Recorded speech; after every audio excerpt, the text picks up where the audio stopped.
Hello and good evening, ladies and gentlemen, and welcome to the Turn 3 Racing Network. As tonight we are here for the Elite Joint APS Cup Series.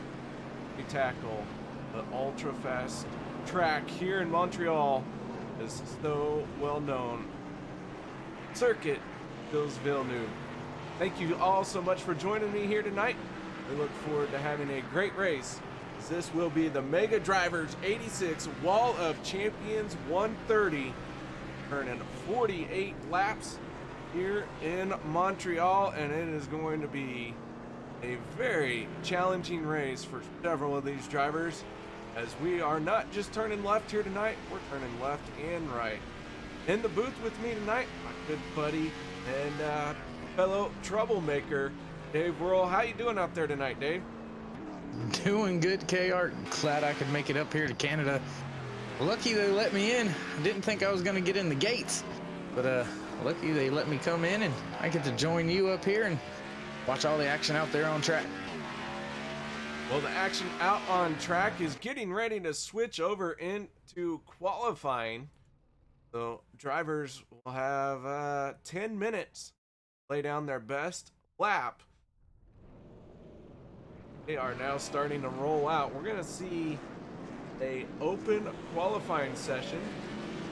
Everyone's starting to roll out here, trying to get into some clean air, or maybe even use the draft for certain parts of the track. By Zielinski in the 97, though, he is the first one out on the track. Goes through that short right-hand, left-hand complex there, and then on the throttle, down through this sweeping right-hander. I'll tell you, these guys, they're gonna have their hands full with all the torque that these cars put down. Yeah, I was watching the 86 come off of turn, I don't even know. Oh, there he goes, spinning it around. Actually, no, keeps it going. Amazing, but a lot of torque and a lot of power from these cars coming out of the corner, so a lot of drivers gonna have their hands full, especially until the tires build up their air pressure and get a little bit more stable. Look for some wobbling going into these braking zones as well, KR. Yeah, they're gonna have to use the throttle and brake both as gently and sparingly as possible. You don't want to necessarily lock up the tires every chance you get when you get on the throttle. You also don't want to spin the tires trying to power up. So they are going to have their feet are going to be busy tonight. Yeah, I'd like to see if we could work out. As a matter of fact, I might try looking into it for us for our next road course, a foot cam. Because, I mean, they're going to be moving around. Them pedals going to be moving 100 different times in one lap. I'm sure their shifters are going to be put to the test. May even see a couple broken transmissions out there, so I don't know what to expect, especially up here in a whole different country, so we'll have to see what happens. That is for sure a thing that we're all waiting to see what happens. So Levi Zielinski right now on his first timed lap,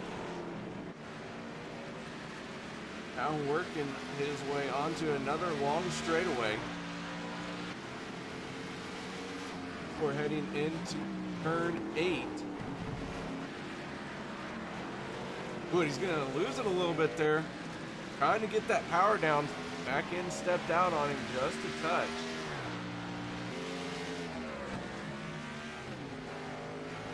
Looking at a few other drivers as they come down this straightaway. The 6 of Logan Shea is now working through that hairpin turn. That is turn 10. Short little 11 turn there, turn 11. And it does make for a little interesting aspect of the track when you're trying to come off of turn 10 and accelerate there, Dave. You got to deal with that little patch of grass. As, ooh, he is going to lose it at Wall of Champions. Spins it around, and he is going to have to restart from pit lane. Seen a few drivers having to restart here, KR, before they've even put a time lap down yet. So challenging track out there. not something these guys are used to doing, left and right all at the same time at these high speeds. So grass is right there by the rumble strips. Your tire catches it at the wrong time and you're gonna go right around. So just about 6 minutes left to qualifying as the 10 machine of Jared Rexing launches at Wall of Champions. He sent his left side tires to the moon. He forgot to tell everyone though that Ford tires are working a little better on the track. Jared Rexing step back into pit lane and try it once again. Go on board with the 86 of Ethan Reasoner. Right now, Rhett McBride though in the 5 machine, laying down the fastest lap time. Rhett currently posting a 1:35.383. That is flat moving around here. Yeah, I've actually been watching him this entire lap that he's been out there this time, and he's looked real smooth, and then he comes to a stop and goes back to the pit road. But up until then, real smooth. Doesn't seem to be struggling on corner exit like a lot of these guys are when they're trying to get the power down. So watch for him to possibly gap the field here early. Cautions, KR, something we're not going to have to deal with. Local yellows only, I do believe, right? I would imagine so here at this road course, but you never know. Oval guys can do a little. But yes, locals only. But more than that, I do want to point out that today is September 11th. There are quite a few tribute paint schemes. Right now, we are looking at the of Brandon Key as FDNY on his vehicle. There are a couple others that are sporting paint schemes as well. I believe the 64 of Andrew Rucker has the NYPD on his. So in honor of what today is, not necessarily, we haven't overlooked anything. We will have a moment of silence, moment of remembrance of everyone that faced that terrible day 18 years ago. Hard to believe it's. Yeah, I honestly didn't think it was that long ago. A little bit longer than what my daughter is old, KR. So that was a little bit. I don't want to say shock, but it's just I can't believe it's been that long ago and it's still so fresh. Andrew Rucker right now in 15th spot. Down across the start finish line into 1 and 2. Rucker gonna jump up into 6th place, just under 3 minutes left in qualifying. So, Dave, are you been able to spot any more of those very cool throwback, or not throwback, foil paint? I am trying to run through and see right now. Actually, I've been trying to cycle through and not finding anything on my screen, but my trading paints is going in and out right now, so I can't call it right now, KR. I got a lot of basic iRacing schemes on my screen right this moment. Damien using the curbs to launch his car into the Wall of Champions, and another one in the background. That is quite the trend here. Everyone digging hard, trying to get as aggressive as possible. This is going to be a fun little race, especially when they hit the Wall of Champions. And we don't want to see them hit it. I meant hit as in get to that corner.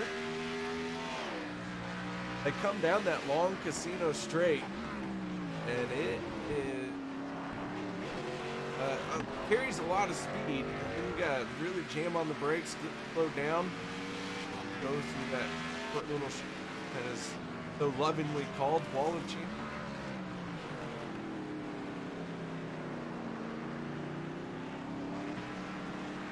Several drivers sitting on pit road still have yet to qualify. 22 drivers have taken a time.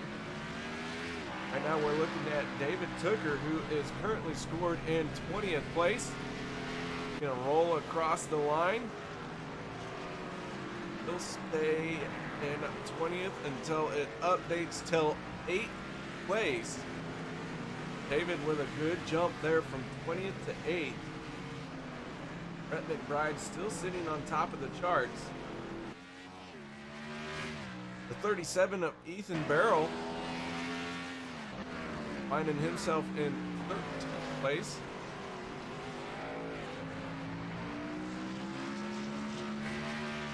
Now we're just looking at about 30 seconds to go in qualifying. So while these guys wrap up qualifying, we're going to step away for the national anthem.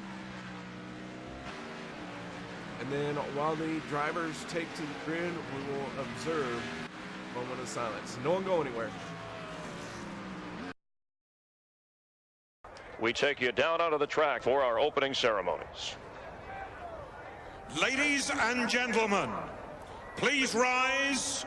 Please remove your hats. Oh, say, can you see by the dawn's early light what so proudly we hailed at the twilight's last gleaming, whose broad stripes and bright stars through the perilous fight o'er the ramparts we watched were so gallantly streaming, and the rocket's red glare, the bombs bursting in air, gave proof through the night that our flag was still there. Oh, say does that star-spangled banner yet wave o'er the land of the free and the home of the brave?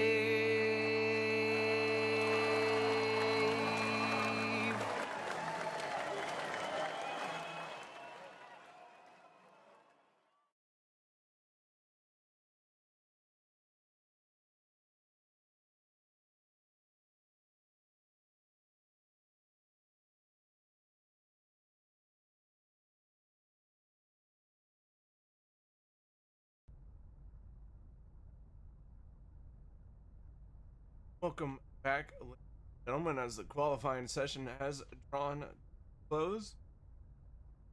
Are on timer down.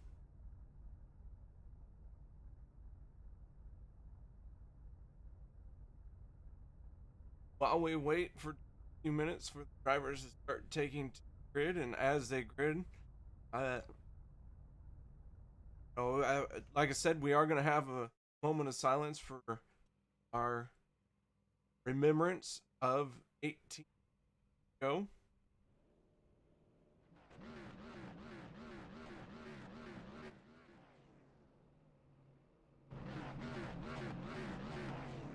Up on the back stretch, go ahead and that moment of silence while we run through our starting.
And thank you all for joining us here tonight.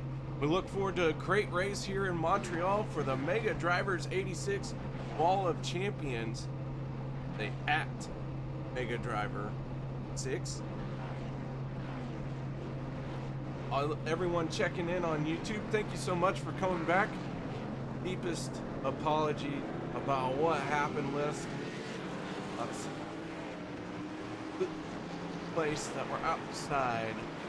Humble broadcaster hands and a quick phone call and a lot of griping and complaining. We can have the problem fixed now. I appreciate y'all on the return.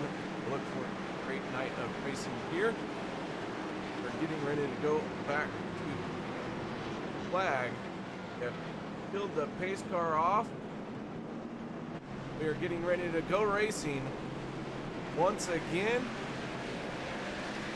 Throttle is down, speeds are coming up, and Rhett McBride and Chad Frankenfoot battle into turns 1 and 2. Chad hanging tough on the outside. Rhett catching a little bit of curb there, bounced him outside the line he wanted to be in, and Chad able to take advantage and jump out to the early lead. But here comes Rhett right back on the outside, and Rhett making a move into the next little left, right, or right, left corner, takes over the top spot.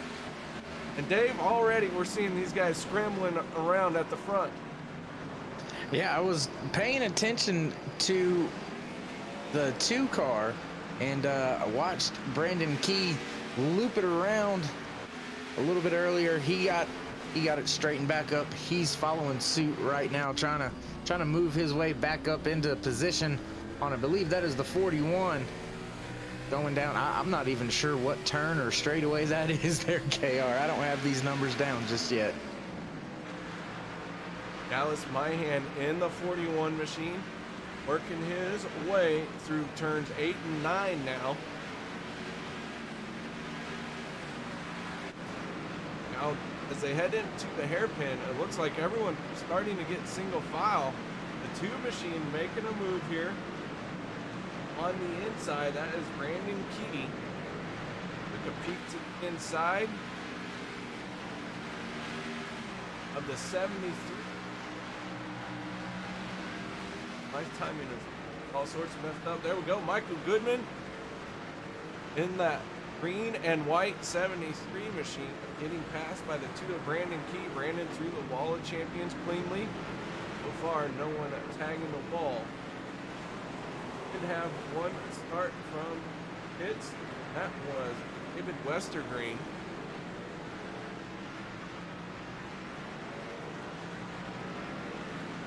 Right now, the 15 of Chad Frankenfield has found a way back around. He is now in the top spot. Rhett McBride sitting in second. There's a lot of cars all within striking distance if they hit the braking zones correct, or maybe have a little better throttle off, KR. So field hasn't got strung out just yet. I know we're only on lap 2, but this is a long road course with a lot of opportunities for things to go bad, a lot of opportunities for things to go good. Leaders into the hairpin. Top 5 all very close to each other. Top 10 not too far apart either. But Chad, in that clean air, he's going to be able to run his line, run his race. He is wanting to be in that situation. It comes down Casino Straight and then heads Wall of Champions. He is very smooth through the Wall of Champions. Doesn't try to get aggressive on the curbing. Just hits his marks. Rhett McBride following suit. Those top 2 starting to pull away now. Oh, and the 14 goes around right at that Wall of Champions. No contact made. Slight contact made with the 64, I do believe, when they were coming around that corner. But luckily, he didn't hit either of the walls there.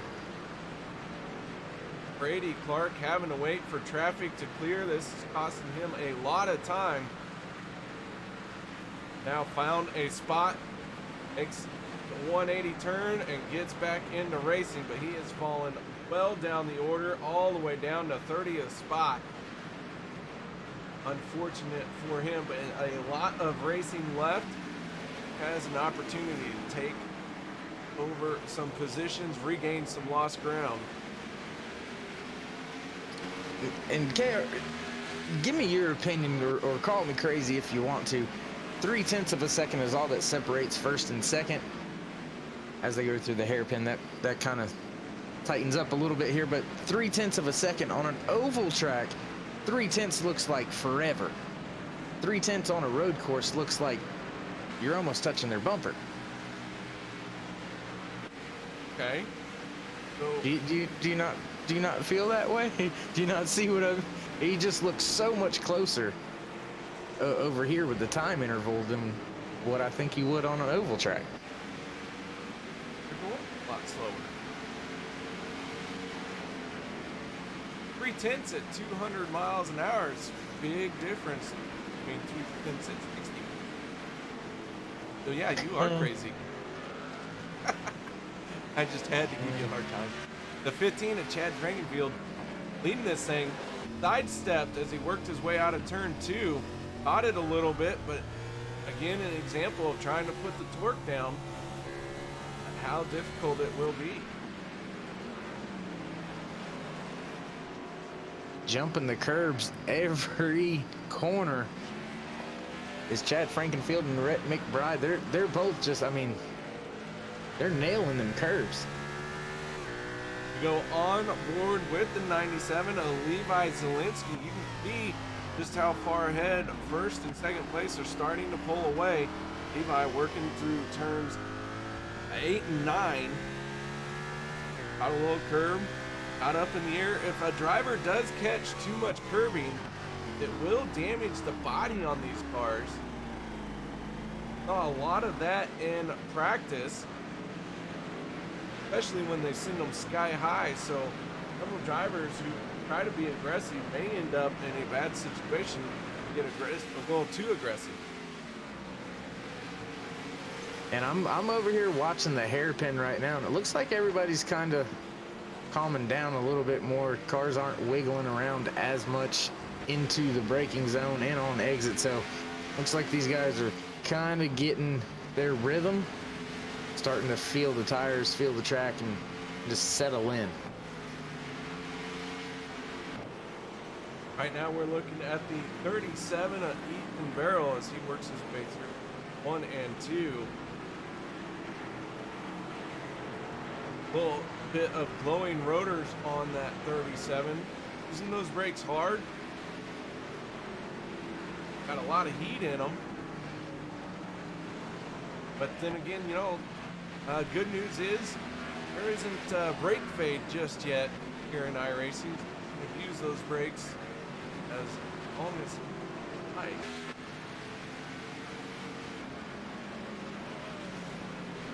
Back to the front, this battle is still very close. Rhett McBride sitting right there on the back bumper of Chad Frankenfield. Chad just not giving them any opening to find a way through. Yeah, just behind them, the 6 of Logan Shea made a pass on the 97 of Levi Zielinski. I believe that was going down into... Ooh, Levi! Levi's sideways. As he tried to put the power down, the car just snapped loose on him. Grabs a gear, trying to find somewhere to fit through without getting into traffic, creating more of an issue. And now he rejoins the race, so Levi gonna fall from 4th to 14th. Fortunately, I don't think he hit anything. Just lost it coming off of the hairpin, turn 10. I mentioned, and it does look like he's got some left front damage. He catches the curb big time there once again. But I did mention that little turn 11 patch of grass really can change the dynamic of how you come up off of that hairpin turn. And it looks like it caught Levi out this time. Yeah, the 6 of Logan Shea actually got caught off guard, ran off the track limits there, had to yield for a few tenths of a second. That allowed the 12 of Damian Leininger to get by to take over the third position, but those top two have pretty much set sail already. KR, Chad Frankenfield, and Rhett McBride, they just kind of in a league of their own. The 10 machine of Jared Rexing, right now he finds himself in 5th place. Jared started in 6th, so he has moved up 1 position by virtue of Levi Zielinski's misfortune. Jared will take that. It is going to be hard for a driver who has an issue to regain a lot of ground. Pit strategy, though, is one way to make up lost ground. When will these drivers start hitting pit road? Will someone try and get fresh tires? Maybe sacrifice a full fuel run for some fresher tires? I don't know. Have to be out there to see. I'm up in the broadcast booth, Dave. I think I'd want 4 fresh tires every 2 laps. If they'd let me get them every lap, I probably would. I'm gonna flat spot them. There's no doubt about it. I'm gonna spin the car at least once or twice. You can bet on that, and maybe it'll be straight when I get it back to pit road. You have one sitting in pit lane right now. That's their Chris Young in the 40. I believe he was sitting in grass at turns 1 and 2. Not sure what happened to him.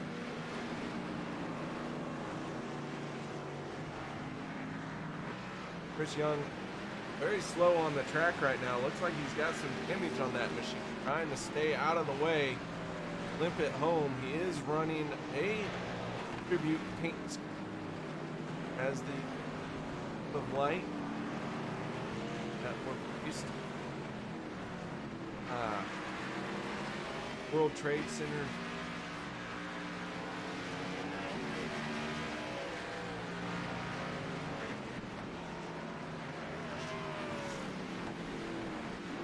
Back to the front now. Chad Frankenfield starting to open up a 1.5 second lead over Rhett McBride. So it seems like as this tire run is dragging on, Chad able to lose a little less speed than everyone else. Chad's best lap in this race so far is a 1:36.704. Rhett McBride has the fastest lap at a 1:36.563. This last time by, they both turned, or I should say Chad turned a 1:38.564. Rhett turned 1:40. Everyone in the 140s except for Chad. He's still in the 138 brackets. Chad really taking care of his tires, being very smooth, doing a great job out there tonight. Yeah, looking through the field, I haven't seen him really struggle as much as I've seen a lot of other cars out there struggling in certain parts of the racetrack. He's just outright top of the field. I mean, obviously on the speed chart he's the fastest right now, but you can just see how much smoother he is through some of these S corners. Doing an amazing job up there. Oh, and the 26 slides through one of those little S chicanes there. Gets it back underway. 86 of Ethan Reisner about to go around him. Ethan Reisner looking for another opening. Tyler Riggs in the 26. Looks like he's gathered it back in. One thing about this, though, is your tires could get angry when you spin it, making yourself very vulnerable to another chance where it will step out on you. But I do want to take a quick little look at the 04 of Adam Meyer. Adam right now is in 11th place. Got a little bit of rear end damage. A lot of cars look like they've been tagged at the rear end. A few drivers, it seems, would be missing their braking points and getting into the back end of the car in front of them. Right now, Adam finding himself in 11th after starting 13th, so he is moving forward a little bit.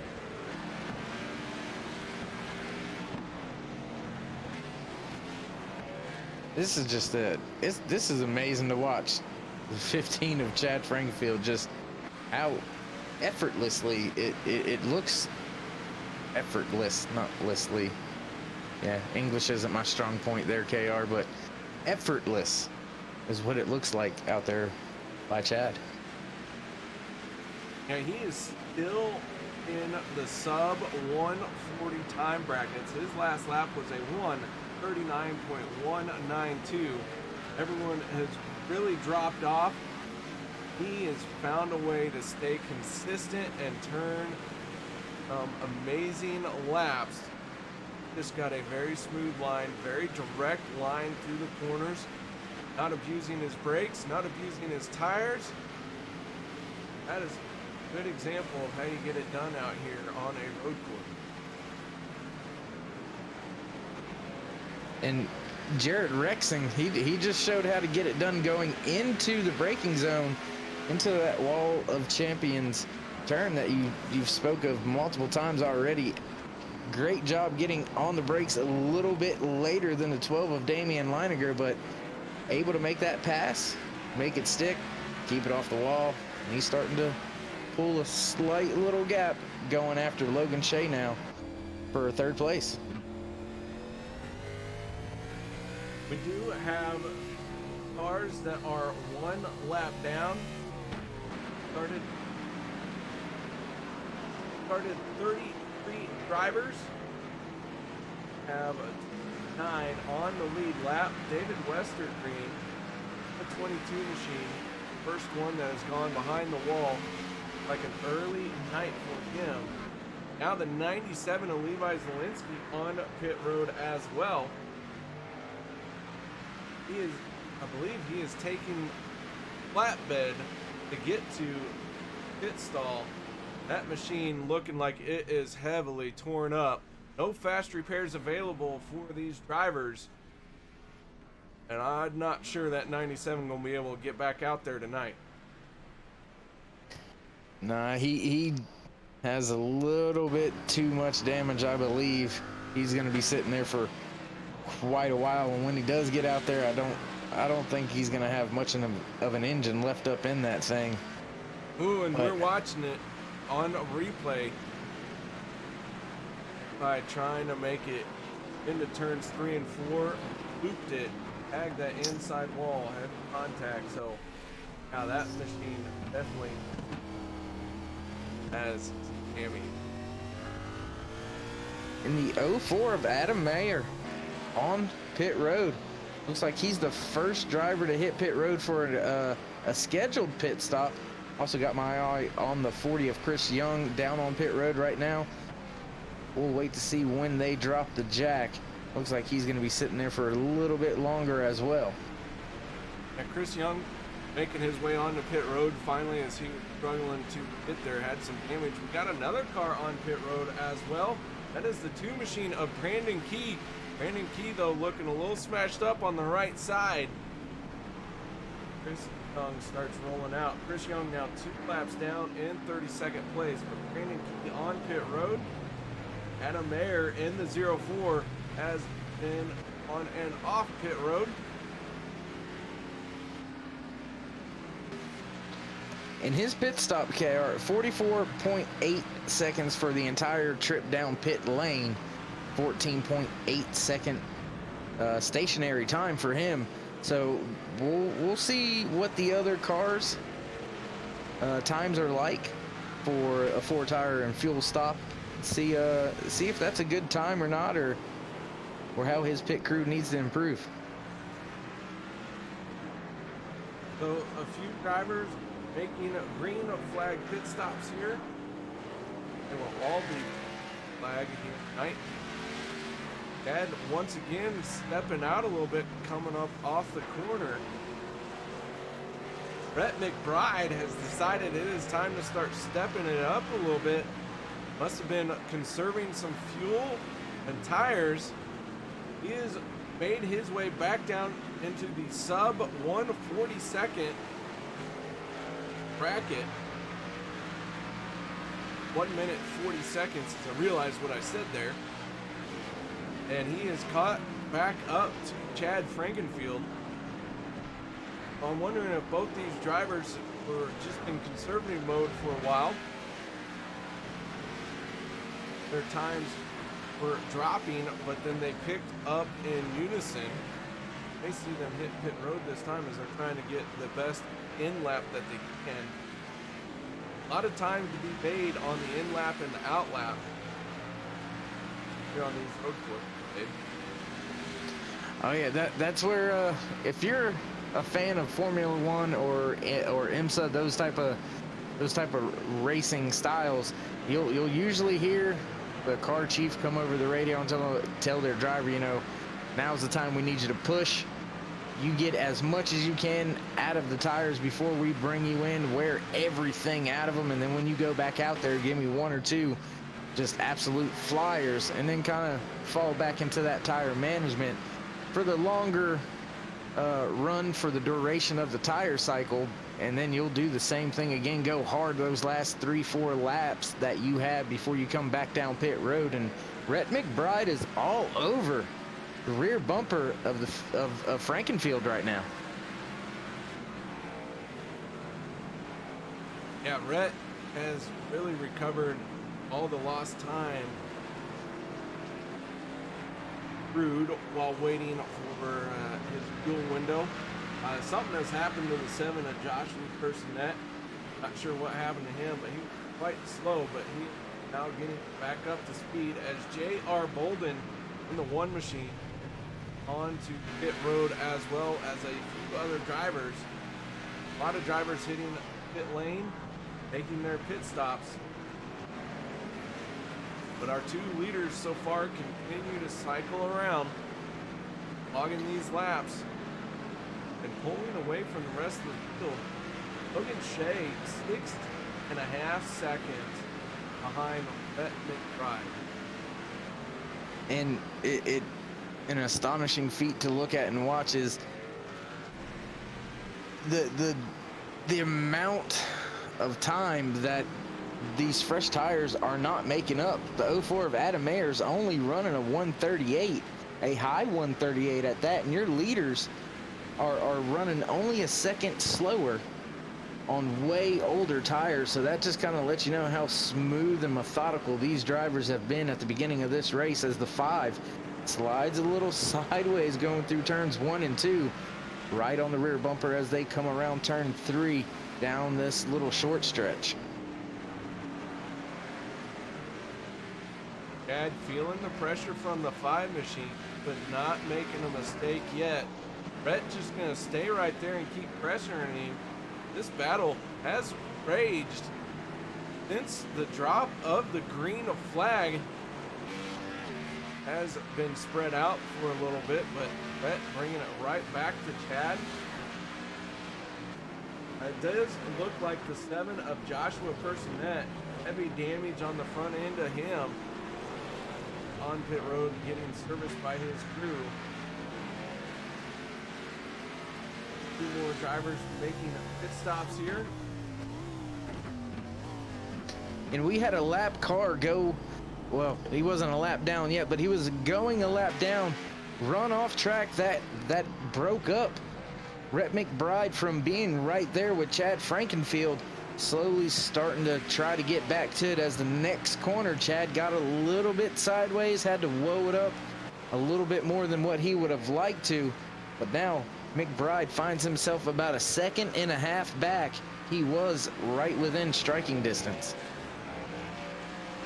That 5 machine looks like it has scraped the wall on both sides of the car. The 15, however, doesn't seem to even have a speck of dirt on it. Not even sure his tires have grass yet. But if you take a look at the 5, he has found a way to change the aerodynamics of that machine. Cracked it up a little bit. Do want to check in on a few other drivers we haven't got to talk about yet tonight. The 42 of Thomas George started 9th. Right now he is finding himself in 8th place.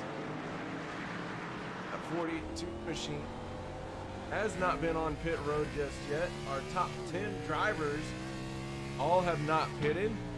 Thomas, one of those drivers in the top 10. versus turns 3 and 4. Coming to the end of sector 1 here in this right-hander. And this left-hander, 6 and 7, this is a tricky complex because you got to carry a lot of speed into the corner. But then you're carrying a lot of speed into the corner, and you make almost a 180 turn and then back around. Actually, 180, 90-degree turn. Numbers aren't easy either, KR. Don't worry. All right. 1, 2, 5, 9, 12, 17. Exactly. The 5 has closed up, and it looks like Brett McBride going to pit road. He is going to get it slowed down to pit lane speed. Brett McBride pitting from second place, first driver inside the top 10 to do so. And right now, that's when Chad Frankenfield, this is the lap that he needs to get everything left out of those tires, out of it, without spinning it around, without sticking it into the wall, running off into the grass or a runoff area. He needs to get everything he can right now to not give up any type of advantage on McBride. When McBride comes out with those fresher tires, they will be cold the first lap or two. So this is where Chad can really gain that gap. Yeah, Rhett going for the undercut on Chad here as he pitted a little bit sooner. Chad will have to respond in kind or he will start losing a lot of time. Now the only thing is fuel strategy. Looks like these drivers getting maybe 16, 17 laps on a tank of fuel. How far they all go, and that is the thing about road course racing. You stretch your fuel pretty far if you try to. You're gonna end up going a little bit slower, but time spent on pit road will be less.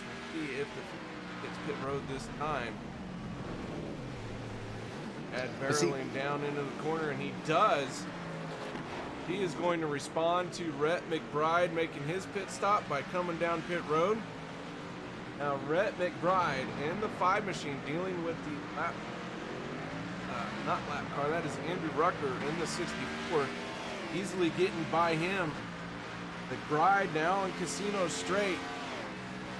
This could be a very close one. Now, they left only when they were separated by 0.3 seconds. Rhett McBride on those fresh tires, though, going for the undercut. Frankenfield still on pit road being serviced by his crew. Here comes Rhett McBride, and he is going to make the pass for the lead. Chad Frankenfield just now rolling out, and he is going to find himself in second place when everyone stops on pit road. But Logan Shea in the 6 right now is your race leader, as he has not made his pit stop just yet. So the undercut has worked for Rhett McBride. He has the lead moment between Chad and himself. And I just wonder what the strategy is here for Logan Shea. Is he thinking maybe stretch this to a one-stopper? Notice the 83 is going to lose it right in front of him. Logan able to react. Did not broadside the 80 position of Stephen McGough. Wow, what a moment for him.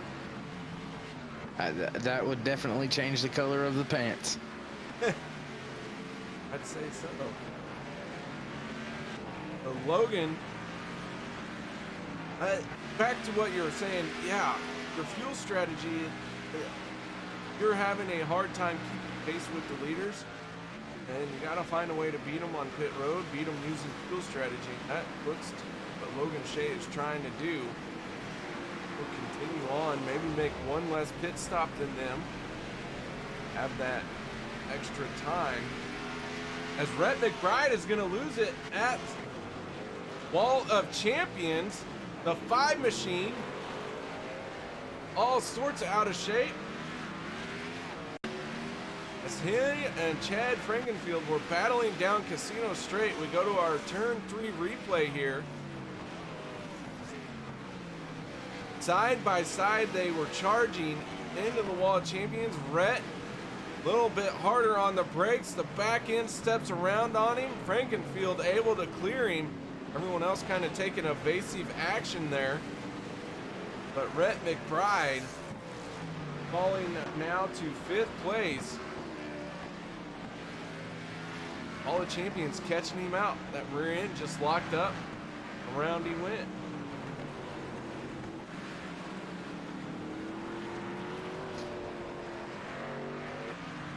And Logan Shea, he's playing that long game.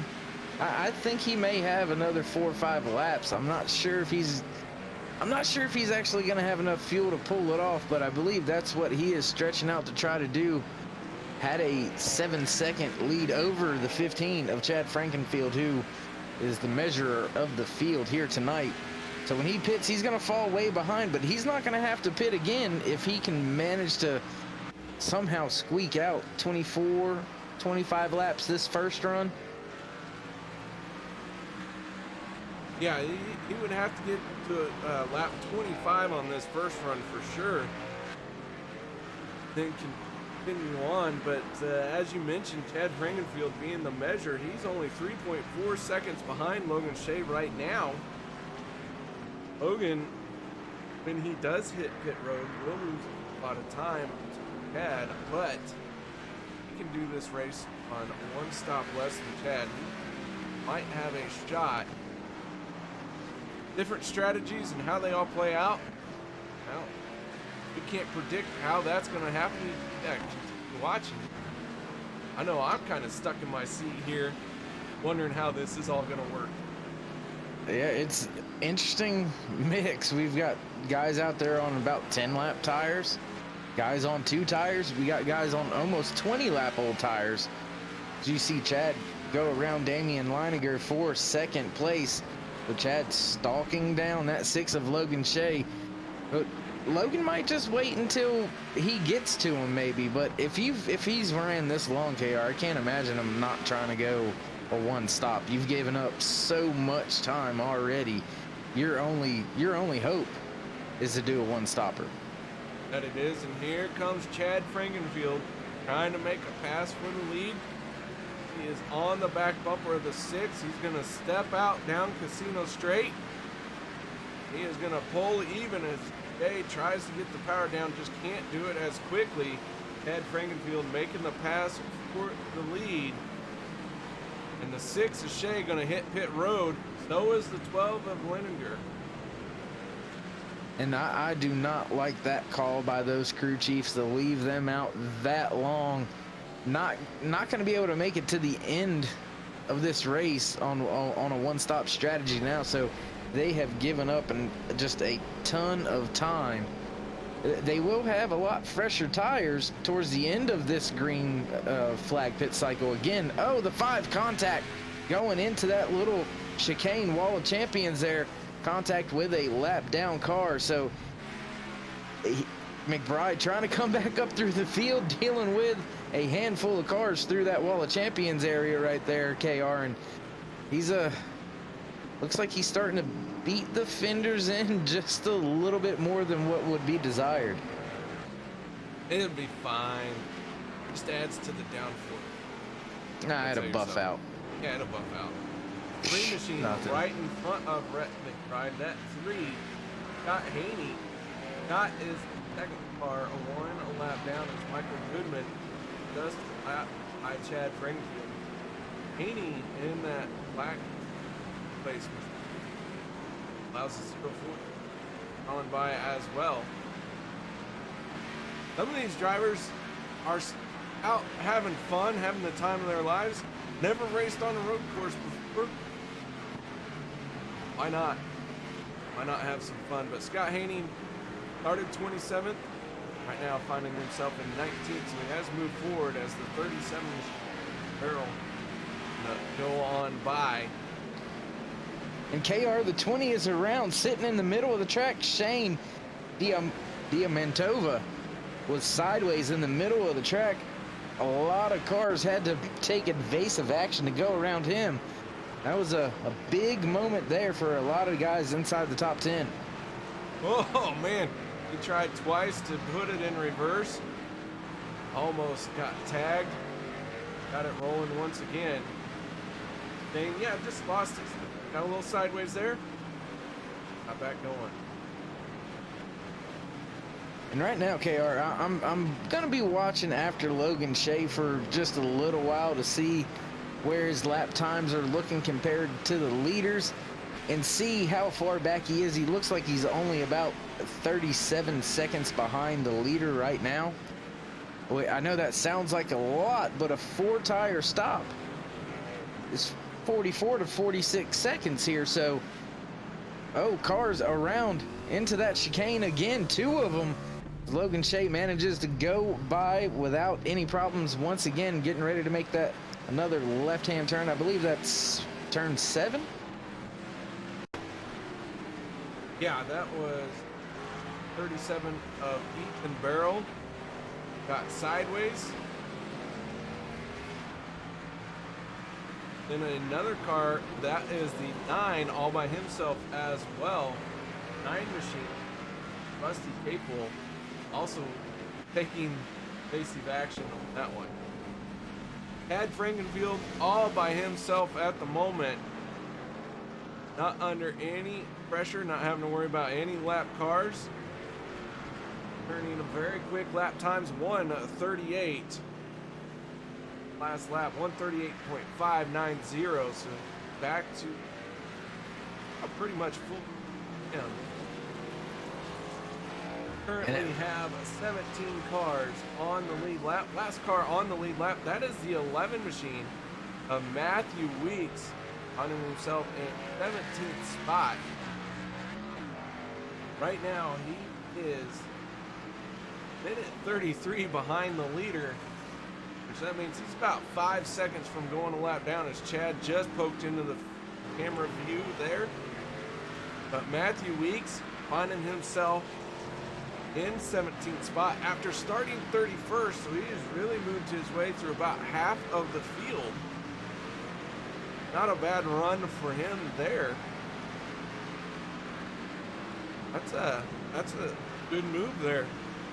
31st to 17th. Yeah, that's a good net gain of positions, without a doubt. Even if you don't improve much further from that spot, you've got a good points day in hand. I mean, top 15, it's not bad right there. But Logan Shea, Damian Leiniger, David Tooker, they're putting on a show right now. All 3 of them within just a few tenths of each other. So going around lap cars here, corner after corner, having to navigate their way through that, and they've managed to keep in touch with each other. So good little 3-way racing battle between those 3 drivers. Now these 3 battling it out. That is for 5th, 7th, 04 Adam Myers right there as well. So these 4 drivers, as I said, that's 5th, 6th, 7th, and 8th place. Ooh, is Jay on the back tires, getting up to speed. Costing a little bit of time. The 12 machine going to make a move to the outside here. Damian going to complete the pass. Jay doesn't challenge him too much for it. The 19th to Tooker. Now looking to the inside of Shea. Not so much. He's going to tuck back in the line. And that was a brave move to go around the outside like that in turn 1 to set yourself up inside lane turn 2. If you get pushed wide through turn 1 there, it could be a disaster when you hit turn 2. Hooker spilling his tires right there. Left 2 big old black marks on the track. With the 04 of Meyer. Right now, he is inside the top 5. Right there in 5th. He's had a good move to the front as well. He started 13th. Lowest has been 17th during a pit stop cycle. Solid move by him, moving all the way up into 5th place. Now he's got the 12 machine knocking on the door there. Closes it very gently on him. holds on to fifth for the moment, but down Casino Straight, passing opportunity and a braking zone here. Very difficult braking zone to maneuver, but Damian going to complete the pass before getting there. So Meyer moves into sixth. Damian up to fifth now. And I don't think Meyer's going to put on much of a fight for a lot of these other cars right behind him, such as Logan Shea. He's out there on about 10 lap older tires, so he's just not going to have the pace to keep those guys behind him right here. To go on board with Thomas George in the 42. George right now in fifth place. Damian closing the gap to him. George and Damian, 4 laps difference between when they hit pit road. Thomas George last on pit road 8 laps ago. Damian 4 laps ago, as he's going to make the move to the outside here. So is Adam Meyer.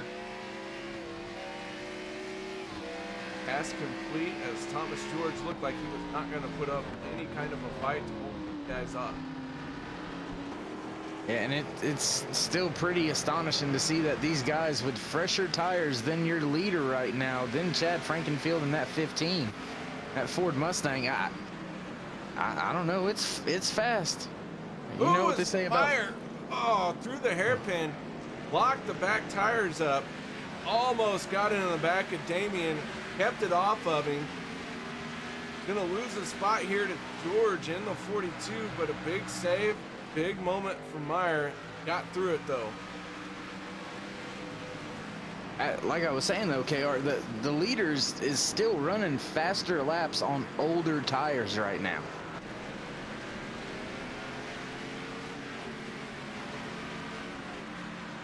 Speaking of our race leader, the 15 of Frankenfield, Bill found himself without any real competition.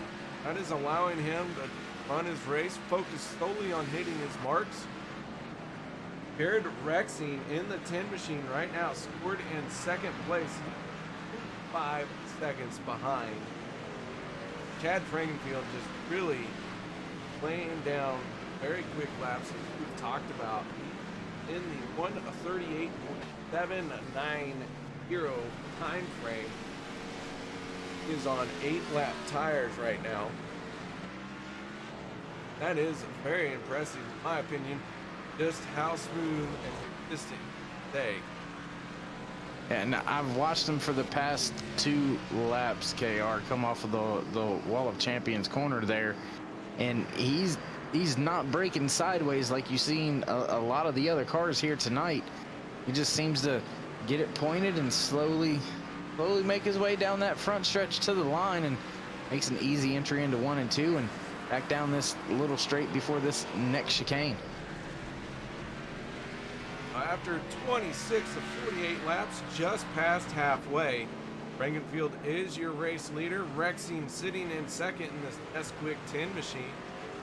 Brett McBride in the 5 machine finds himself in third after having spun around.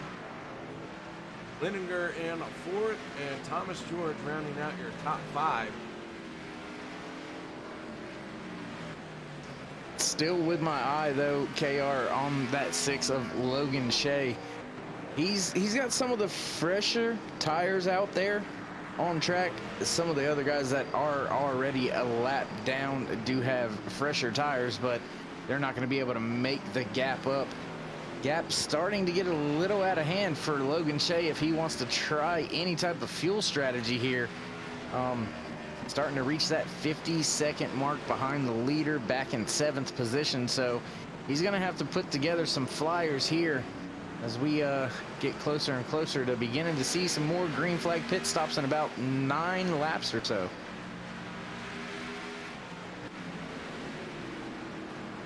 Yeah, the 19 of David Tooker is on the same pit strategy as Logan Shea. He is in front of him, but the 12 machine of Damian Lindinger, he is also sharing a pit strategy with the 19. Finds himself in 4th place. He's still within that, we call it pit stop delta range. But when they all came down on lap 20, lap 19, lap 20, somewhere around there, made me wonder if anyone really could make it on one stop. Oh, it was the 12. Big moment for the 12 as he caught a lot of air at Wall of Champions. Car going up onto the two wheels, lands sideways, catches it. Damien's going to need a change of pants now. Wow. That's a wheel man right there. That was big old moment as we go to our turn 3 replay here at Wall of Champions. The 12 going to catch a lot of curb, sets it down, but it gets sideways on him. But the 12 machine holding on to place. Thomas George, though, able to get around. 12 has slowed up quite a bit. Maybe got a little bit of damage when it landed or jumped up off the curb. Very easy to mess up your steering wheel angle, the toe angle, and create a little more extra drag when you're jumping off those curbs like that. Okay, while we were under that replay there, the 12 actually ventured off track a little bit, so probably had a black flag, need to yield a little bit of time, and that's what slowed him down and allowed that 42 of Thomas George to get by fairly easily. Thomas out there on about 11 to 12 lap old tires. So I believe Damien's going to be able to get back to him, probably make the pass once again, and just, I've heard from a lot of road course ringers, if you will, that the biggest thing is keep it on track. You can be a little bit slower, because some of these guys pushing real hard, they're going to end up off track and slowing themselves down anyway. So, you know, you fight to stay on the asphalt. Andrew Rucker in the 64. In the background, you saw him catching some air. A lot of drivers really getting airborne at Wall of Champion. I'll tell you, that would make me nervous to be in this race catching that much air. But if you watch the 15th, when he goes through there, he doesn't touch the curbs. This is right there, runs a nice line. I don't think a firm believer that race cars should have wings. No. The only wings that should be on a race car is if it is a Indy car, Formula One, that style car. Those wings are needed for downforce and aerodynamic purposes, but that's the only time wings should be on a car. They shouldn't be flying like that. But Jared Rexing in the 10 machine, finding himself in second place still, having a solid go here tonight in the Mega Driver 86 Wall of Champions 130. We're nearing lap 30 of 8. Have a few battles. This has been the closest battle for the longest time. I've been keeping a close eye on it as the 42 of Thomas George. While we stepped away to look at second place, George has fallen from 4th to 7th. Logan Shea in 6th, David Tooker 5th, 4th place going to Damien for the moment. So once again, this little battle has seen a switcheroo. Another off-track excursion through that 7 and 8 before you head down towards that hairpin. George off track, having to yield some time. That allowed 3 cars to get by him. So that keep it on the road, keep it on the asphalt. That's coming to haunt these guys. As 7-8 seems to be catching a lot of guys out. So on award with George here. George is working his way through 6 and 7. Yeah, turn 8 and 9 coming up, and you can see got this straightaway, the building speed, and then you got to shut it down here to make the corner. It is a sharp little corner after that fairly long straightaway. And once again, my counting skills are proven to be horrible. That is turn 8 and 9. that's catching everybody out, KR. You numbered it correctly for me, so I appreciate that. And that, you're right. They're on the gas for so long right there, and then they gotta really get on the brakes to make that first right hand and then swing it back to the left. And a lot of them are getting caught off at trying to make that right hander.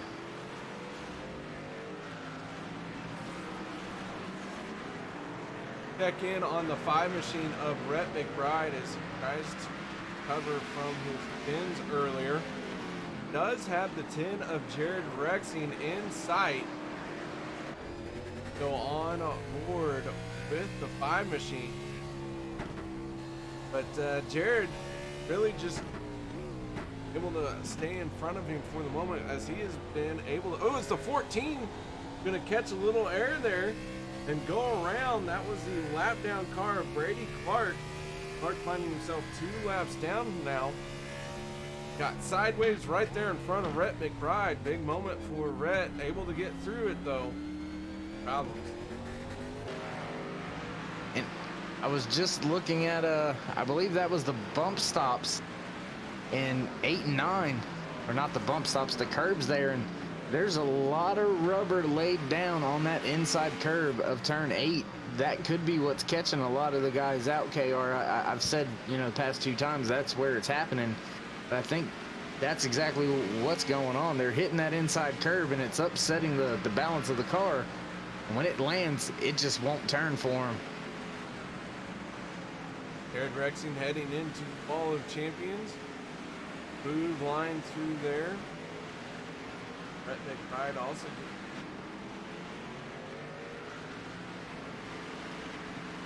Now are down to 11 cars on the lead lap. The 37 of Ethan Barrell now is the last car on the lead lap. Looking out the back, you can see that midnight blue 15 machine lurking. Barrell trying to run away from him. Doesn't want to go a lap down, but may not have much of a choice here.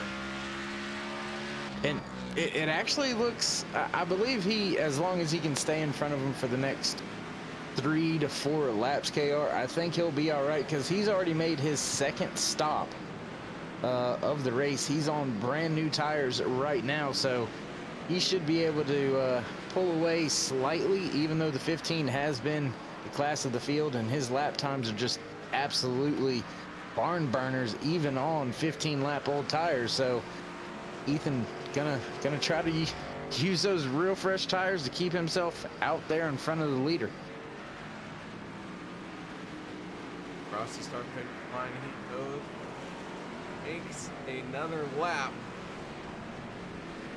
So for Adam Meyer gonna come out. He has made his 2nd pit stop. He rolls out right in front of the 37 of Ethan Barrell. Lap machine that is the Chris Young. Out of the way for those 2 drivers. So Adam, who was in that 4-5 car battle for several laps, now pitted. Of those drivers, he is the first one that has hit pit road. And it looks like the 10 of Jared Rexing, KR, it looks like he's hit pit road finally as well. He's coming down pit lane right now, hasn't hit his pit stall just yet. So one of your top 3 drivers hitting pit road. Will this be enough laps of undercut to give him any positioning? You know, he was in a battle with Rhett McBride. He was sitting in 2nd place. I don't know if he is on a decent strategy to do anything with Chad Fringfield. Chad is just gone. The only thing Chad can do is lose on his own. I have that feeling that strategy, whatever, everyone has just lost so much time to him. It's really just going to come down to Chad in this race now. In the 14 with trouble again, KR, into the tire barriers. The 14, Brady Clark on the pit road. We saw Rhett McBride getting sideways there, but we're going to go to turn 3 replay here as we watch Clark work his way through 1 and 2, then into 3 and 4. Locks the brakes up and tags the wall, and that's enough. I'm going to take the flatbed back. Chad Frankenfield, though, in the 15 on the pit road, being serviced by his crew. Plenty of time, as Rhett McBride is going to hit pit road this time as well. Chad down and away. McBride there in the picture now, rolling into his pit stall.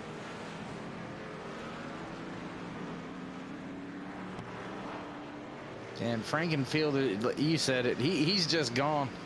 I was keeping an eye back here on Jared Rexing in that 10 Nestle Quick car, and that Chevrolet's been fast, but Chad's going to come out in front of him still. I believe that on-track time in that pit delta just didn't work out for Jared.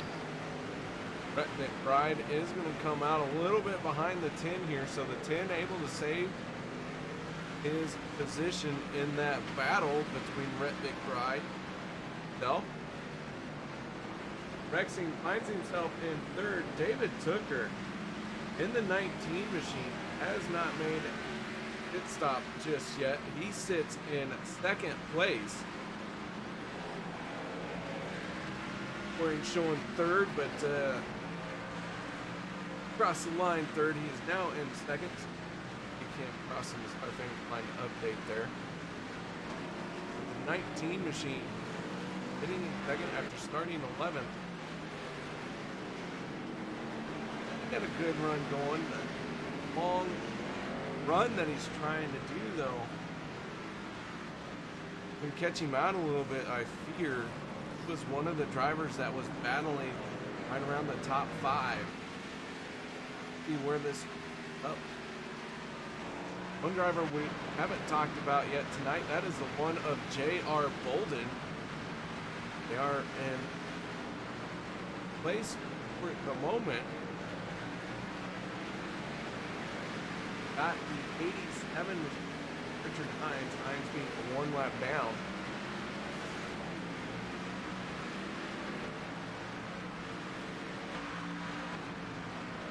This is just kind of crazy to watch. There's cars everywhere on this track right now, KR. Yeah, they are all sorts of spread out. As far as timing and scoring goes, except for Damien, Logan, and Adam. They are all back right there next to each other. And now we're going to throw in 37 of Ethan Barrel. Ethan is very close to cars battling, so we're going to throw his name in the hat. Battle once again. Thomas George moving on to, for the moment, which is 5th place. And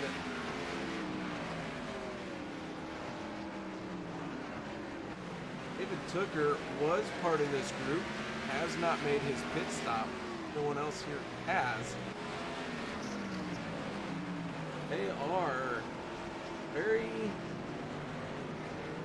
I believe Tooker's going to lose out when he hits pit road. That pit stop delta being about 40 seconds.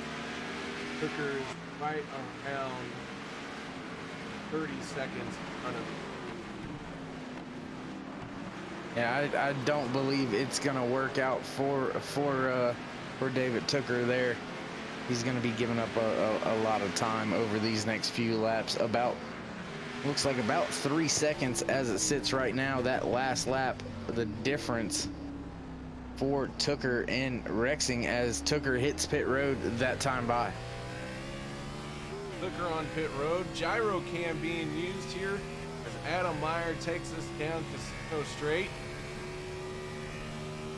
Go to Wall of Champions on board here.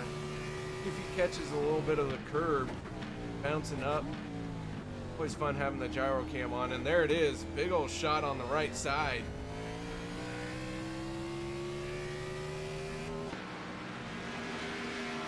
All right, Dave, so laps are starting to wind down now. We're just under 15 laps to go. Tooker off of pit road now is going to end up behind this battle as well.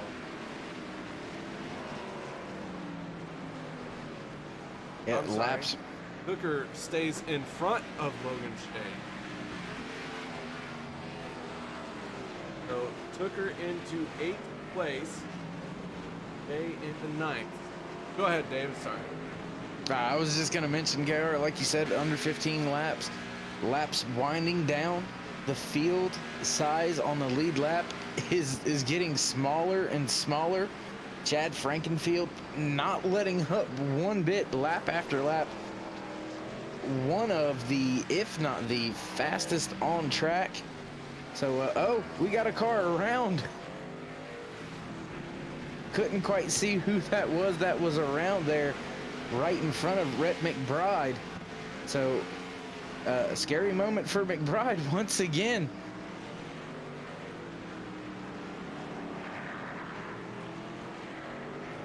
A lot of cars going around in front of Rhett. His managed cool though. For the most part, he does find himself in 2nd place right now. He has got around Jared Rexing in the 10. Rexing falling to 3rd. Really good run going for drivers 2nd and 3rd. To walk away with the car finishing here at Montreal, 48 laps. I think you should feel accomplished, like you've done something. And then to finish inside the top 5, now that's got to be a good. Yeah, I was gonna say I would leave here feeling like I've done something too, but that would be waking up in the hospital with a concussion. Because Yeah. I'm sure I would slam that wall of champions. Yeah, Oh, another car around right behind Jared Rexing. I'm not sure if that was the 42 of Thomas George. No, it wasn't, but big moment right there for Jared Rexing. Car almost into the back of him under braking. Rexing survives possible shunt. Chad Frankenfield out by himself. Not very many cars around him at the moment, so able to focus on his line. And mentally, when you're out there by yourself and you're hitting your line, you gotta stay focused. Very easy to have your mind wander. Start looking at the birdie tree. Maybe count the leaf on a tree. Grass. You start wondering, hey, what are we gonna get for dinner? Next thing you know, boom, you're in the wall of champion. Race is done. Yeah, and I don't know, that's an awkward name for that wall for me personally. I mean, I get it, a lot of big name drivers have hit that wall, but I don't know if I'd call it the wall of champions, because if you nail it, you're not going to end up walking away a race champion, that's for sure. Might want to call it like Chaos Corner or something like that. Kind of like NASCAR has Heartburn Turn for the Roval. Might need to think about renaming that thing. Brett McBride sitting in 2nd. Back and on our drivers who are battling now for 1st place. Thomas George currently has 4th. Damian in 5th. 6th place is David Tooker. 7th, Adam Meyer. Logan Shea in 8th. And they are still all in striking distance of each other. It is a little bit spread out, but they all in each other. And you can see someone, you know you got a shot if they make a mistake. Yeah, I mean, 2/10, 3/10, you can pick that up on a road course fairly easily just from somebody missing their braking point, getting back on the throttle a little bit too soon. So time can be made very easily on road courses, and if there's 2 or 3 mistakes inside one lap, you can gain a ton on those drivers making those critical mistakes. Matthew Weeks in 11, going off the pit road after making his final stop of the race. Weeks having an impressive run. Started 31st. We only started 32 cars here tonight. I'm sorry, 33 cars started here tonight. Started 31st, finding himself right now in place. a bit of moving up by the 11. Good points day for a lot of these drivers in this race here today. So great job. A lot of them, you said, KR, none to little road course experience, and to see this many drivers still on track right now at this point in time in the races, it says a lot about the caliber of driving that these guys have in this series. Yeah, as we are now looking at 10 laps to go, Ed Frankenfield. He's not in just a different, not in just a different county, state. In fact, I'm pretty sure he's no longer even a race is taking place here. He is just flat. Yeah, he over a second faster than second place Rhett McBride right now. Trying to put a lap on the one machine of J.R. Bolden. Bolden not wanting to go a lap down. Might not have much of a choice in this situation. At 15, talking, looking for around. We currently have 11 cars on the lead lap.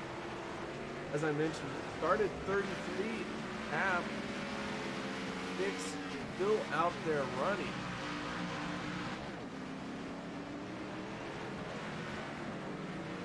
So a few drivers have dropped out, but a lot more are still in this race than I anticipated. I thought there would be a whole lot more drivers but failed to finish. That is not the case. I'm surprised that Wall of Champions hasn't seen more action here tonight. It actually looks like the action and trouble, like I stated many times before already here tonight, has been an 8 and 9. They seem to be managing to get through the Wall of Champions. Scary sometimes. Oh, the 64 under braking loses it into the 37, right in front of the 87 as well. They're going to struggle to try to stay in front of the leader who's closing in on them. That was heading down to turn 10, the 64 of Rutgers. We go to a replay here. Locks up the back end, tags the 37. Both of them stay straight. A little bit of contact there. The barrel got barreled into. I wonder if he's going to go over Niagara Falls in a barrel. I don't know. No, that was a stretch, wasn't it? I tried. We are in Canada. Yeah, a little bit further away, though, from Niagara Falls. I think you'd probably be closer if you were in Watkins Glen, New York, as opposed to over here at Gilles Villeneuve, so out here in Montreal. But 15, man, I'm telling you, just, I don't even know what to say. 8 laps to go for the 15 machine. Had a solid run. As I mentioned, it's his race to lose at this point. Got to stay calm, stay good, keep hitting your marks. Make sure that you've had enough fuel in the tank to do all that. When you have a 37-second second place Rhett McBride in the 5 machine, yeah, you don't want to throw away something like that by missing your marks, running over curbs, launching yourself into a wall, taking heavy damage.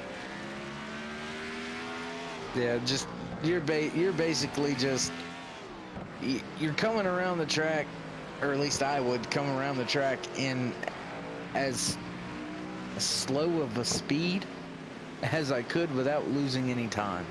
I know that may be hard to comprehend and understand, but just enough to keep me right where I'm at. I don't want anything extra out of the car. Oh, and the 5 sideways into 8 and 9 right there that time. So still catching some of these drivers off guard. We're on board with the 6 of Logan Shea is battling with Adam Meyer. Meyer locking up a little bit there. 11 of Weeks looks like he lost a little bit. Lost it coming off the there. 20 was letting the drivers by. That is Vancouver. Man, there's been a very intense battle. 7th and 8th. Now it's just kind of broke down to 7th and place. David Tooker, though, right on the back bumper of the 12 of Damien. A few cars still battling it out. Mentally, you got to stay with it. Arms might start getting tired. Feet might be cramping up. But you got to look past all that. Yeah, long race for your arms, long race for your legs, your feet. You're gonna feel this race tomorrow when you wake up. Those calf muscles flexing on them brake pedals and in the loud pedal, lap after lap, in and out, up and down. You're constantly working the entire time you're out there on this circuit. So just drivers probably getting a little worn out. Have to remember to kind of reel themselves back in, keep focused, and bring it home in another 5 to 6 laps here. David with a run on Damien, backs out of it. Head for 8 and 9, looking out the back of Linninger here. Hooker almost tail slapped. Ball. Check though. Thomas George right now, he is sitting in 4th place as he makes his way around the hairpin, turn 10. At 42. Finds himself 20 seconds behind 3rd place, Jared Rexing in the Jared, as we mentioned, he's been up front for most of the night. Who is the 40? Gets off track right in front of Rexing.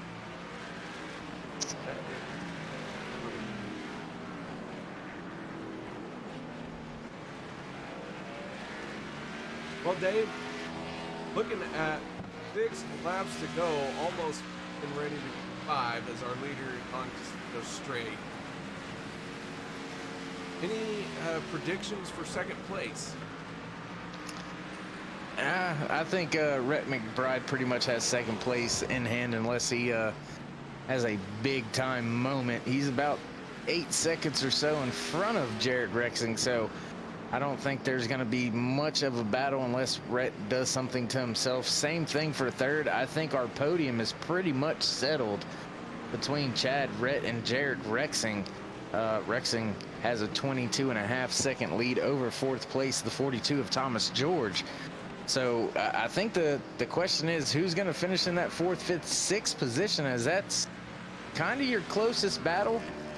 George has a little bit of a gap distance between himself and Leininger and Tooker, but I think that's the positions to be decided. Yeah, this is shaping up to be a battle for 4th, 5th, 6th.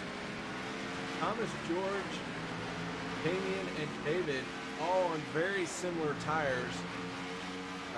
Only driver David on 2-lap pressure tires doesn't seem working much to Annie.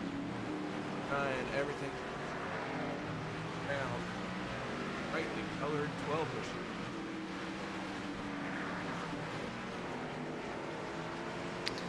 And I just 1 minute these two, the 12 and the 19, they gained a few tenths or so on that 42 of George, but then you wait less than a half a lap later and you look back up there at that timing scoring chart and they're right back at what they started at, if not a little bit worse off. And I believe Tooker's started to look to the inside of the 12 there.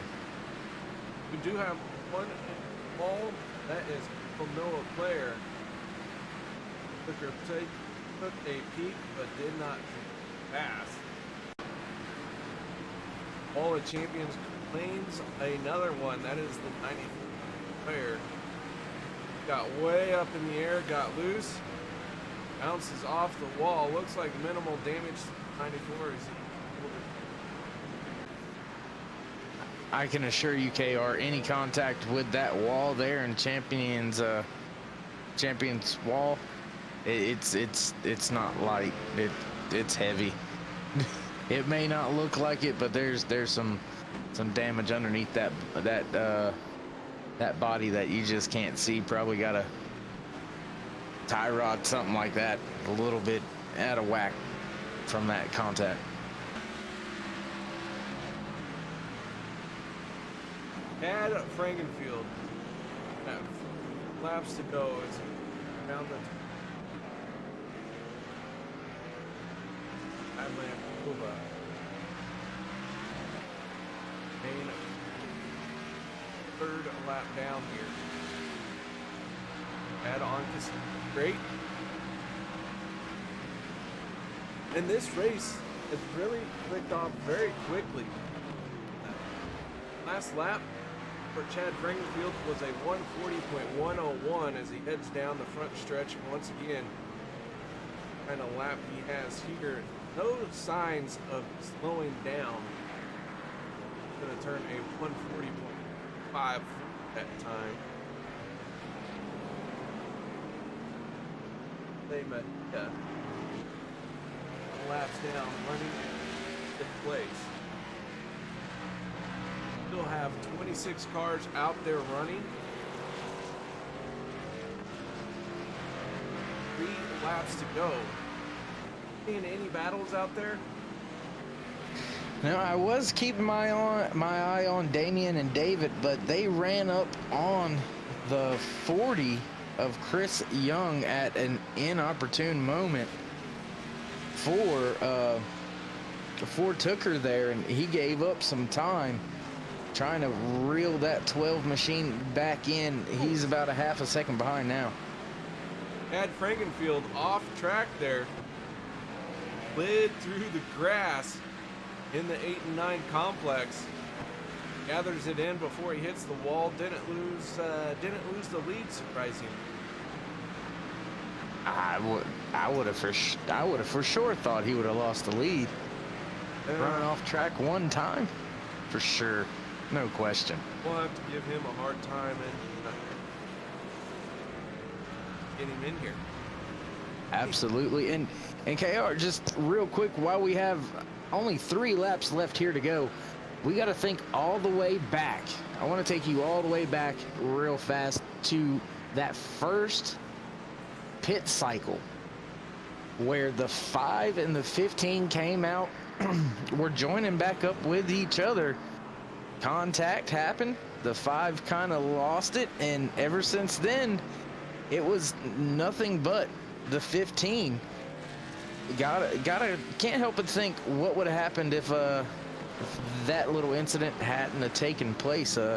If Chad would have as easy or smooth sailing of a race, as we're now down to just 2 laps left here tonight. 4 times around this awesome Montreal circuit. Villeneuve.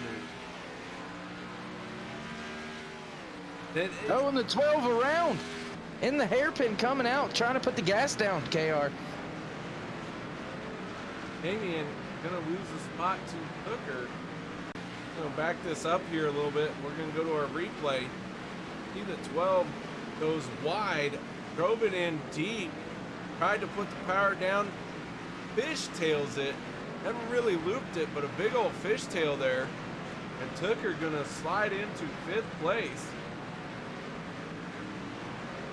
Yeah, he did a good job at not looping it all the way. When I was taking a look at him, it looked like that thing was going to come all the way around. So if he kept that thing straight, that was one heck of a job to not loop it around as out of shape as he was. Final lap getting ready to begin for our race leader. makes it through the wall of champions as the 3 machine Scott Haney found himself pointed at the wall. Final lap, final time around, the 15 machine free and clear. No pressure for him. Brett McBride still sitting in second place. Jared Rexing in third. Those 2 drivers separated by 17 seconds. Rexing now works his way down Casino straight.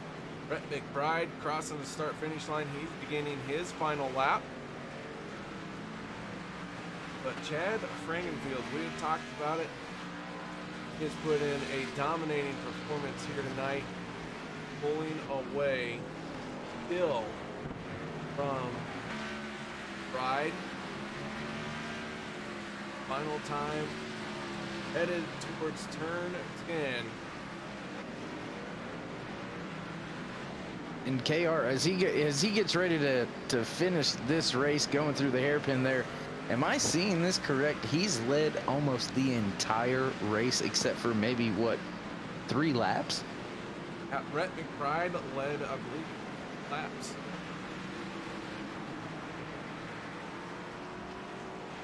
Wall of Champions next, and then a straight shot to victory lane. The 15 in cleanly. No contact, no problems, onto the front stretch. Checkered flag waving as Chad Frankenfield gonna pick up the win here in Montreal. And now it's time to check in on everyone else. Brett McBride working his way through turn 11 onto Casino Straight.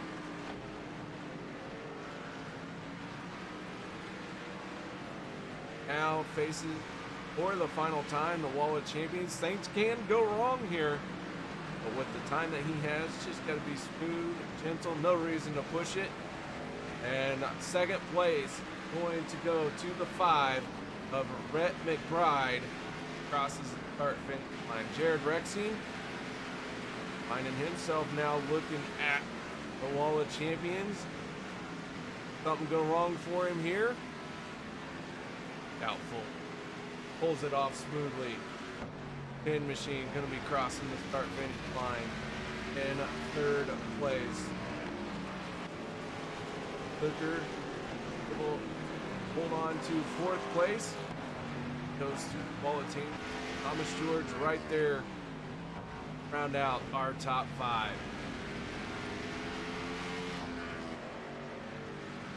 Damian Lineker and and Logan Shea. Battle to the line. It is going to go to Damian. Logan Shea is going to 7th.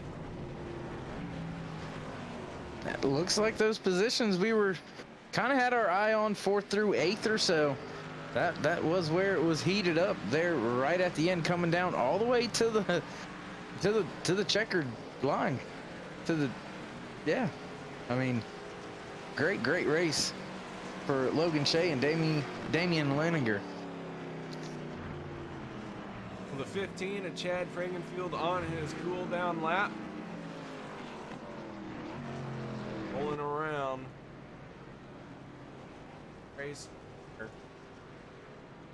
onto the front stretch. We'll get, if we can't get a celebration out of him as he lights the tires up and begins burning it down. That 15 machine earned that one. Led 6 of 58 laps. All right, guys, we're going to step away for a minute, see if we can't get some of these drivers up here for a post-race interview. No one go anywhere. Right back.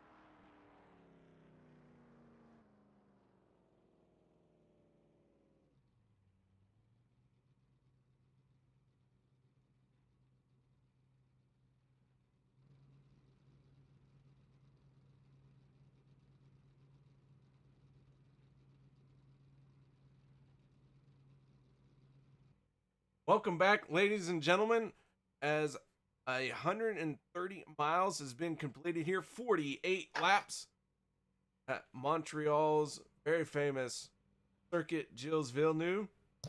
Our race winner is Chad Frankenfield. He has not joined us yet, but our second place finisher has. That is the 5 machine of Rhett McBride. Rhett, tell us a little bit about that race out there tonight.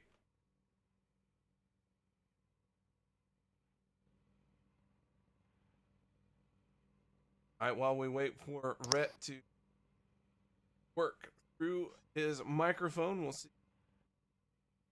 Come back to us. So, Dave, tell me while we wait for him a little bit about what you saw out there tonight.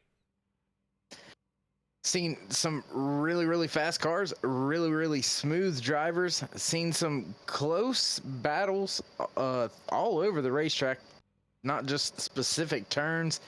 Seen, as I mentioned it throughout the broadcast, that turns 8 and 9 seem to be catching these drivers out a lot more than what the Wall of Champions was.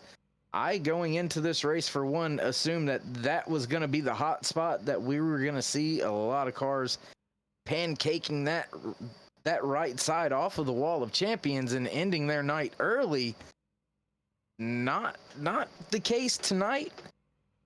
So, and surprising to see the 15 of Chad Frankenfield put down such a torrent pace as he did, and the driver right behind him, Rhett McBride, I mean, he was doing a whale of a job. And I'm gonna try to see if we can't get a hold of Rhett one more time. Rhett, you got us? Yeah, I got you, man. Sorry, I had to bind the key again. Sorry about that. No problem, man. Sometimes technology doesn't always cooperate with us, but as KR was saying earlier, just tell us a little bit about the race from where you were at. Wow, it was a long race, and I just drove a very stupid race. I was way too too impatient. So I'm a little disappointed with that, but yeah, it was fun. It was fun throwing the car around a lot. I think I'd kind of got some damage at the first couple laps there, and I figured it was either going to take us both out or I was going to eat the wall and get a little damage. So I did, but I managed to get back up and undercut Chad there. And then when we were coming into the coming off the long straight there, I had too much rear brake dialed into it, and the thing just went around on me, and that was pretty much it. But after that first hit, the thing just was not. I was driving a snowplow for the rest of the night, but I think I just overdrove it when I shouldn't have. Should have been a lot more patient. All right, another question for you real quick, and then I'll let KR have you back. I noticed a lot of drivers using a lot of curbing through the multiple chicane sections on this great track. And I noticed yourself and Chad didn't quite hit them as hard or as much. Is there a specific reasoning behind that for you? Yeah, it's pretty simple. If your tires aren't on the ground, they're not going to turn. So that's basically what it boils down to. Yeah, when you flip those curbs like that and you launch the car, you got no control over it. So I'd like to keep the tires on the ground and keep the thing turning. All right, Rhett. Well, before we let you go, I'm gonna let you have KR back for just a second. KR, you got anything for him? Well, Rhett, you mentioned being patient out here, and then you overdrove it, made a mistake, started driving a snowplow. We saw you battling with Chad that first tire run up until you hit that wall. You think maybe you had anything for him? Could this have been just a car battle for all 48 laps? Yeah, for sure. But I just was way too impatient. I didn't need to be. I knew where I was better than him on the track, and I really didn't need to be as aggressive early in the race as I was. I probably should have just ran my own race. But hats off to him. He didn't make a mistake. He did what he had to do, and yeah, got the win. But I wish if I had to do it over, I'd definitely slow it down and take my time because I was wanting to just get past him and gap us. I know he wasn't as aggressive on the way he was driving the track as far as the gearing and everything. And I knew probably the last 4 or 5 laps of a run, I'd be giving up a little bit to him. So I was wanting to get on around him and gap him a little bit to maintain the gap. And I should have just backed it down and saved my stuff and kind of let him set the pace. But you know, you live and you learn. And congratulations to him. He did what he had to do, and it was fun while it lasted. I would have liked to have seen more of that during the race, but you know, it is what it is. Well, Brett, before we let you go, man, any shout outs or thank yous you'd like to give? Yeah, absolutely. Want to thank Ego Electric Mowers, Amsoil, iRacing, iFlag, all my guys at Steel Horse Racing, Swanee, Thomas, Jonathan Cadell. Yeah, check him out whenever you guys get a chance to. He's got a Twitch channel, Steel Horse Racing Live. So anytime you guys want some good entertainment, check him out. He's a lot of fun. And yeah, just all my guys at Steel Horse and everybody who puts it together and makes it happen for us. And thank you guys for doing a great job on the broadcast. Thank you, Rhett, for stopping by and talking to us. That is Rhett McBride finishing second out here tonight. Now it's time to see if we can talk to our race winner. We had to buy a plane ticket to get him back to join us. He was so far gone. Chad, tell us a little bit about that race out there and what it was like being in your own time zone. It was a good race. Obviously, I was enjoying it. It was a good battle up front there in the beginning with Rhett. I think he was faster than I was, but ultimately, I think it just had to come down to he was burning his stuff up real bad, and I knew he was doing that, so I just kept, running my pace, doing what I needed to do, and fortunately, we came home with a win, which is big. Obviously, locks us into the playoffs, so that relieves a lot of stress. Well, picking up the win here in race number 2 is a good feeling, good early start. You, as you said, it's going to relieve that stress, allow you to focus on just running the rest of the races as well as possible. And a good points recovery for you too. You left Indianapolis not having the run you'd hoped for. How do you feel your chances are here now with this race win?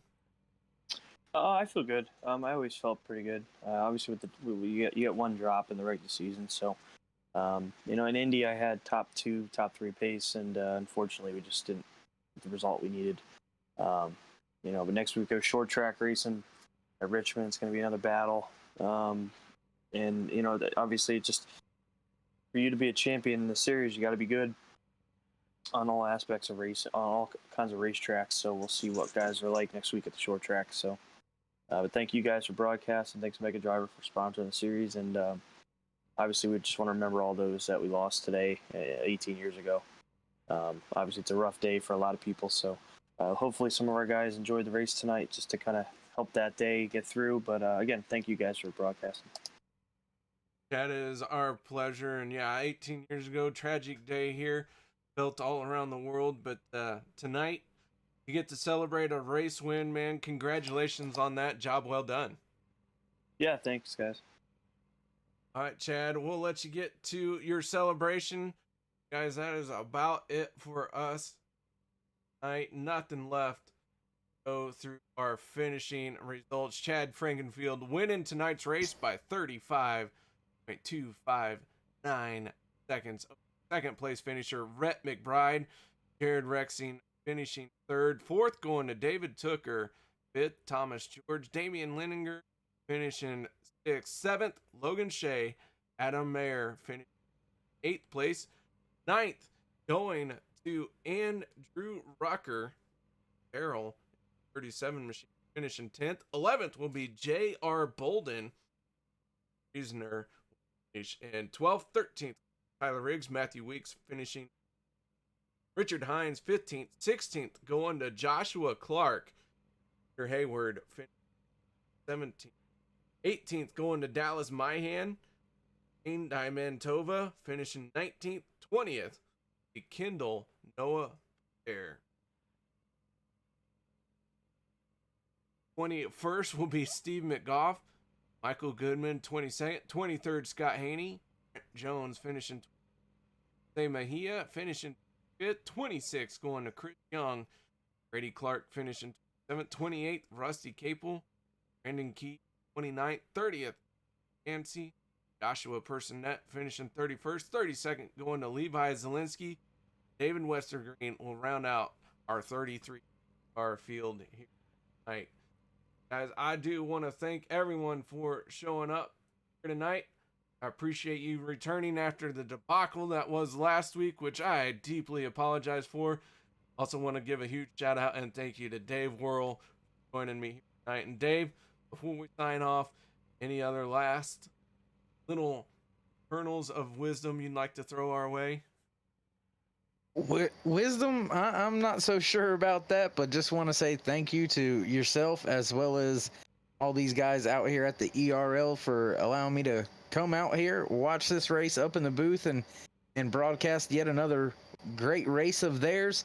I'd like to apologize, as you did as well, for last week's debacle out of our hands, but hopefully we made up for it this race.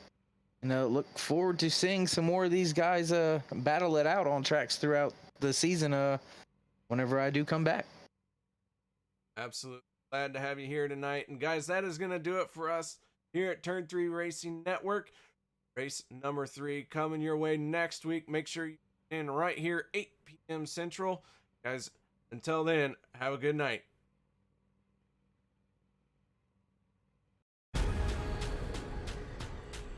The most realistic online racing sim ever made. This is iRacing. Detailed laser scan tracks, fully dynamic real world cars, and over 50 series to choose from. 6 online world championships offering over $100,000 in annual prizes. This is the original esport racing game. This is iRacing.